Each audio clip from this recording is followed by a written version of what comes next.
Dumelang landlord, this is your tenant Disebo D. Welcome to my YouTube channel. Please do like, share and subscribe. And if you have anything to say, anything at all, please do drop a comment. I would really like to hear from you. My landlords, now we have the return of Married at First Sight. Right. So Jabulani McDonald reported that Married at First Sight returns on the 6th of May 2025.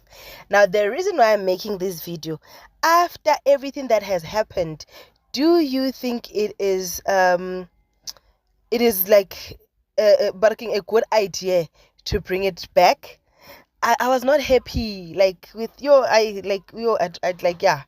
and I still followed the couples, but it did not end as one had anticipated.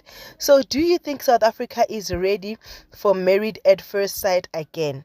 But here are the few comments under Jabulani McDonald's tweet. Beloved says, I hope they made good matches, man. Tammy was a red flag. Remember, Tammy was like, I want a woman that is going to, like, literally bath me, a woman that's going to feed me. I'm just going to be a puppet there, and this woman is going to do everything. And I think that is the part that triggered most of us, right? And now they're saying all couples from season 1 are divorced. If season 1 was a flop, because none of them were are they gonna come back and say we are a testament that this thing works? If season 1 was a flop, why are they then continuing with Love at First Sight? Another one is saying, this is good news. I hope there will be no one like Tammy.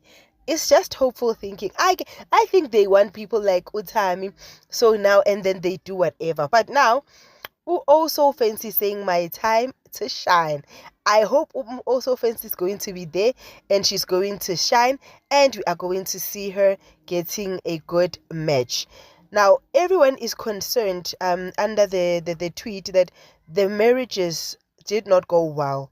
What guarantees Married at First Sight to ensure that the marriages will be better this time around? Tammy, are you coming back? Asas. While you edit, please do not forget to like, share and subscribe.